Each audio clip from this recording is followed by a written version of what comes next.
DJ Vishwanath बाबू। कहाँ घर हो? नदी पे ब्राइट रोड।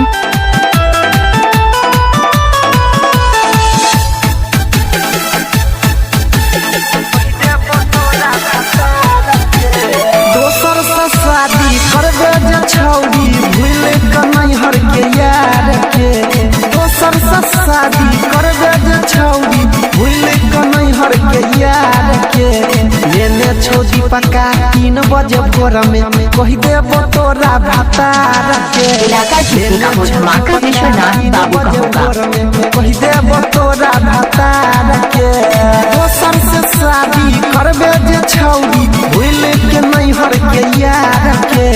दोसर से शादी करबे जे छौरी भूल के नैहर के यार के। लेने छौजी पक्का 3 बजे भोर में कह देबो तोरा भतार के। लेने छौजी पक्का 3 बजे भोर में कह देबो तोरा भतार के। मिक्स बाय डीजे विश्वनाथ बाबू। कहाँ घर हो? नदी पे ब्राइट रोड।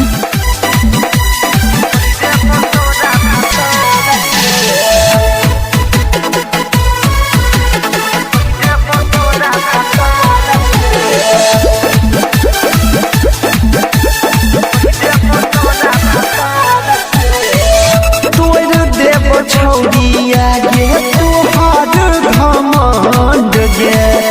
तोहर जिंदगी के तोड़ देबो झंड गे। तोड़ देबो छौरी इलाका किसी का हो धमाका विश्वनाथ बाबू का होगा। तोहर जिंदगी के तोड़ देबो झंड गे। खुशी न कहियो मिलतो गे छौरी तोरा ससुरार के। खुशी न कहियो मिलतो गे छौरी तोरा ससुरार के। लेने छौजी पक्का 3 बजे भोर में कह देबो तोरा भतार के। लेने छौजी पक्का 3 बजे भोर में कह देबो तोरा भतार के। मिक्स बाय डीजे विश्वनाथ बाबू। कहाँ घर हो? नदी पे ब्राइट रोड।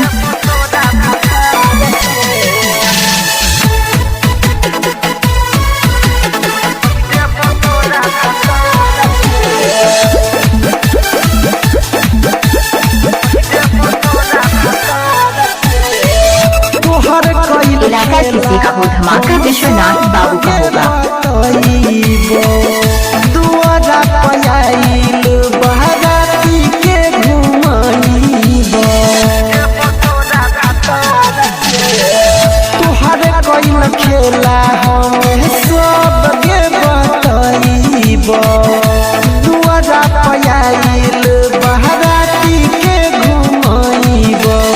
अनिल सनी सागर छौरी फोड़ दे तो शीशा कार के।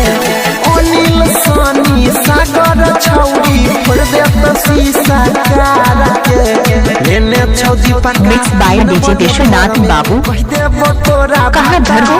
नदी पे ब्राइट रोड। लेने छौजी पक्का 3 बजे इलाका किसी का हो धमाका विश्वनाथ बाबू का होगा।